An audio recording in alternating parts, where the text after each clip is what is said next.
જામનગર ઓનાકાની કામગીરીની પ્રભારી મંત્રીએ કરી સમીક્ષા। જામનગર વિશ્વની પરંપરાગત ચિકિત્સાનું વૈશ્વિક કેન્દ્ર બનશે। પ્રભારી મંત્રી અર્જુનભાઈ મોઢવાડિયાએ કાની મુલાકાત લીધી। 269.73 કરોડના ખર્ચે કનું નિર્માણ કાર્ય ચાલી રહ્યું છે। ગોરધન પર નજીક આશરે 20 એકર વિસ્તારમાં કેન્દ્ર વિકસિત થઈ રહ્યું છે। વિશ્વનું એકમાત્ર WHO global traditional medicine centre બનશે। 100મી વધુ પરંપરાગત ચિકિત્સા પદ્ધતિઓ પર સંશોધન થશે। ITRA અને આયુષ મંત્રાલયના સહયોગથી પ્રોજેક્ટ તૈયાર થઈ રહ્યો છે। આધુનિક ઓફિસ, ગ્લોબલ લાઇબ્રેરી અને એક્સપિરિયન્સ ઝોન બનાવાશે। વિશ્વભરની પરંપરાગત ચિકિત્સા પદ્ધતિઓની પ્રદર્શન ગેલેરી હશે। 3 અલ્ટ્રા મોડર્ન ઓડિટોરિયમ અને વિશાળ પાર્કિંગની સુવિધા મળશે।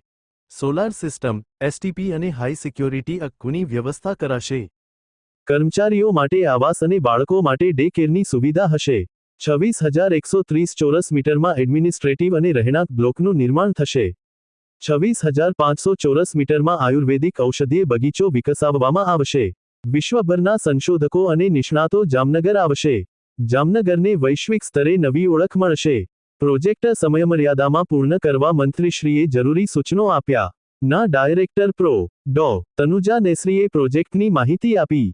જિલ્લા અને મહાનગરપાલિકાના અધિકારીઓ સમીક્ષા બેઠકમાં ઉપસ્થિત રહ્યા।